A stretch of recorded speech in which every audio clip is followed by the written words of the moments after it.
Good morning, students. How are you all? I hope that you all are fine and doing good at your home.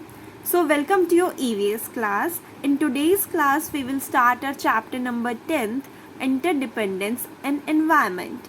It is given on page number 71. So, take out your EVS book and open page number 71. And let's start our chapter. So, our 10th chapter is Interdependence in Environment. What do you understand by interdependence? Dependence means to depend. जब आप depend होते हो. Inter means एक दूसरे पे. तो interdependence हो गया जब आप एक दूसरे पे depend होते हो. अब आप एक दूसरे पे depend क्यों होते हो? For your needs. Let's suppose आपकी कोई need है, आपको उसे पूरा करना है, तो आप क्या करोगे? आप किसी दूसरे की हेल्प लोगे या फिर दूसरे पे डिपेंड होगे उस नीड को पूरी करने के लिए. आपको कोई चीज़ पसंद है और आपको वो चाहिए, तो आप क्या करोगे? दूसरे पे डिपेंड हो जाते हो आप. कैसे? एक एग्जांपल लेते हैं. लेट्स सपोज आपको चॉकलेट्स पसंद है. चॉकलेट्स तो सबको ही पसंद होंगी, राइट? आपको चॉकलेट्स पसंद है ना? तो आप चॉकलेट्स कहाँ से लोगे? आप चॉकलेट्स लोगे किसी शॉप से. शॉप में जाके आप शॉपकीपर को बोलोगे कि आपको चॉकलेट चाहिए. तो ये हो गया शॉपकीपर हमारा. अब आपको चॉकलेट्स चाहिए, राइट? और शॉपकीपर को मनी चाहिए, है ना? तो आप एक दूसरे पे डिपेंड हो गए. कैसे? जब आप शॉपकीपर को मनी दोगे तो इन रिटर्न वो आपको चॉकलेट देगा, है ना? तो आपने एक दूसरे की नीड को पूरा कर दिया. आपने शॉपकीपर को मनी दे दी और मनी के रिटर्न में शॉपकीपर ने आपको चॉकलेट दे दी, राइट? सो इस वे में जब कोई दो इंसान या फिर कोई दो चीज़ एक दूसरे पे डिपेंड करती है एंड एक दूसरे की जो नीड होती है उसे कंप्लीट करती है, उसे हम क्या बोलते हैं? इंटरडिपेंडेंस. इसका एक दूसरा एग्जाम्पल लेते हैं. Let's suppose teacher and student का एग्जाम्पल अगर हम लें. Teacher and student. टीचर को पढ़ाना है और स्टूडेंट को पढ़ना है, राइट? टीचर को पढ़ाने के लिए स्टूडेंट्स की ज़रूरत है और स्टूडेंट्स को पढ़ने के लिए टीचर की ज़रूरत है. सो टीचर एंड स्टूडेंट भी एक दूसरे पे इंटरडिपेंडेंट है.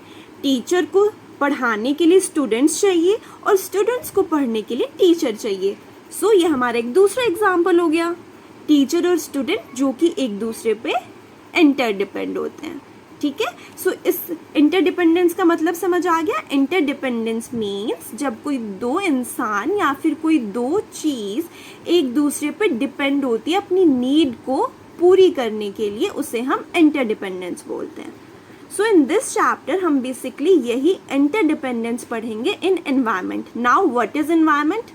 एनवायरनमेंट हर वो चीज़ जो कि आपको सराउंड कर रही है, आपके चारों तरफ है, that is called environment. Okay, अब आप मुझे बताओ आपके चारों तरफ कौन कौन सी चीज़ें हैं? लाइक आपके चारों तरफ घर है, पेड़ पौधे हैं, एनिमल्स हैं, है ना? ये सारे हमारे चारों तरफ है और इन्हें ही हम एनवायरनमेंट बोलते हैं. बट एक पॉइंट, एनवायरनमेंट में हमारे लिविंग बींग्स के साथ साथ लाइक प्लांट्स, एनिमल्स, इनके अलावा जो नॉन लिविंग थिंग्स होते हैं, जैसे कि अभी आप अपने रूम में बैठे हैं तो आपके रूम में जो भी आपके आसपास चीज़ें हैं, fan, door, light, books, table, chairs, ये सारी चीज़ें जो नॉन लिविंग थिंग्स है, ये भी हमारे एनवायरनमेंट का ही हिस्सा है. क्योंकि एनवायरनमेंट का मतलब क्या है?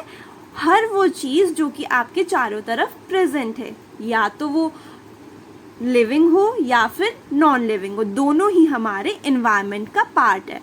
तो इसमें हमारे लिविंग थिंग्स जैसे कि प्लांट्स, एनिमल्स, बर्ड्स, ये सारी आ जाएंगी and plus non living things भी आएंगी. नॉन लिविंग थिंग्स में आपकी books, tables, doors, vehicles, cars, bikes, ये सारी आपकी एनवायरनमेंट का ही हिस्सा है. So now we will start the reading. Our earth is made of land and water. It is surrounded by a layer of air called the atmosphere. आपने अर्थ का diagram देखा या फिर अर्थ की पिक्चर देखी, आपने उसमें देखा होगा कि अर्थ के मेनली हम दो पार्ट्स देख सकते हैं, एक पार्ट जो कि वाटर से भरा होता है और दूसरा जो लैंड से भरा होता है, राइट। और लैंड और वाटर के अलावा एक एयर की लेयर प्रेजेंट होती है ऑन अर्थ। इस लेयर ऑफ एयर को हम क्या बोलते हैं? Atmosphere. All living things need air, water and land to survive. And सभी लिविंग बींग्स को एयर, वाटर एंड लैंड की ज़रूरत होती है टू सर्वाइव।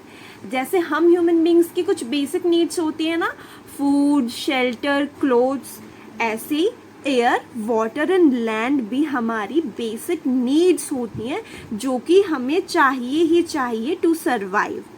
एयर नहीं होगी तो आप रिस्पायर क्या करोगे? आप O2 कहाँ से लोगे, राइट? वाटर नहीं होगी, आप खुद सोचो, आप खाने के बिना तो कुछ टाइम तक रह सकते हो, पर क्या आप वाटर के बिना रह सकते हो? नहीं। सो वाटर भी एक एसेंशियल कंपोनेंट है। एंड लैंड, अब बताओ अगर लैंड नहीं होगी तो आप कहाँ पे स्टैंड करेंगे या फिर सेट करेंगे? और आप एक जगह से दूसरी जगह ट्रैवल कैसे करेंगे अगर लैंड ही ना हो, है ना? So all these things, air, water, land, are essential for the living beings to survive. Besides living things, many non-living things are also found on the earth. Living things तो है ही present, जैसे आप इस picture में देखिए, animal है, bird है, plant है, ह्यूमन बीइंग है, तो ये सारे हमारे क्या है? लिविंग थिंग्स हैं. बट हमारे इन्वायरमेंट में, हमारे अर्थ में लिविंग थिंग्स के साथ साथ कुछ नॉन लिविंग थिंग्स भी हैं. वो नॉन लिविंग थिंग्स क्या हैं? क्लाउड्स हो गए, वाटर, लैंड, सॉइल, सनलाइट, ये सारी कौन सी चीज़ें हो गई जो लिविंग थिंग नहीं है, नॉन लिविंग है. सो हमारा एनवायरनमेंट क्या है? Living things plus non living things, उन सब को मिला के हमारा एनवायरनमेंट बना है. ओके, सो जो लिविंग थिंग्स होते हैं जो कि हमारे आसपास प्रेजेंट होते हैं, हम उन्हें क्या बोलते हैं? Biotic components. बायोटिक कंपोनेंट्स, इसमें हमारे लिविंग थिंग्स आ जाते हैं. The living things found on the earth are called biotic components of the environment. Example, human beings, plants, animals, birds, worms, insects, वो सारे हमारे क्या हो गए? Biotic components. समझ आ गया? Biotic components, living things. Next, abiotic components. The non-living things found on the earth are called abiotic components of the environment. environment में दो चीज़ें हैं, लिविंग थिंग और non living thing. Living things हमें पता है कौन कौन से होते हैं. लिविंग थिंग्स के अलावा जो भी चीज़ हमारे प्रेजेंट होते हैं वो हमारे क्या हो गए? Non living things. Sunlight, clouds, land, soil, water, air, ये सारी हमारी क्या हो गई? Non living things. सो आपको ये क्लियर हो गया? Biotic components living things, abiotic components non living things. अब हम इनके बीच में क्या रिलेशन होता है? Dependence of biotics and abiotics. That means dependence of living things and non living things. Living things and non-living things. अब इनके बीच में क्या डिपेंडेंस होता है? Let's study. On the earth, all the living and non-living things are interdependent. जैसा मैंने आपको एग्जाम्पल दिया था, टीचर स्टूडेंट का, वो एक दूसरे पे डिपेंड है, या फिर आप या शॉपकीपर जो कि एक दूसरे पे डिपेंड है. सिमिलरली जो लिविंग और नॉन लिविंग थिंग्स होते हैं वो भी एक दूसरे पर डिपेंडेंट होते हैं. To say more precisely, all the living things are closely interconnected with the non living things. या फिर हम ये बोल सकते हैं कि जो लिविंग थिंग्स होते हैं वो हमारे नॉन लिविंग थिंग्स के साथ क्लोजली इंटरकनेक्टेड होते हैं. That means closely depend. So basically इस चैप्टर में जो कमिंग टॉपिक्स हैं हम उनमें यही पढ़ेंगे कि living things non living things से कैसे कनेक्टेड है, कैसे एक दूसरे पे डिपेंड है. सो ये हम अपनी नेक्स्ट क्लास से स्टार्ट करेंगे. आज की क्लास में हमने जस्ट इंट्रो किया कि इंटरडिपेंडेंस क्या होती है. इंटरडिपेंडेंस होती है एक दूसरे पे डिपेंड होना for completing there needs. And environment क्या होता है? एनवायरनमेंट हर वो चीज़ जो कि हमारे चारों तरफ प्रेजेंट होती है, चाहे वो लिविंग हो या फिर नॉन लिविंग, वो इन्वायरमेंट होता है। लिविंग थिंग्स को हम बायोटिक कंपोनेंट्स बोलते हैं और नॉन लिविंग थिंग्स को एबायोटिक कंपोनेंट्स बोलते हैं। So that's it for today. Thank you.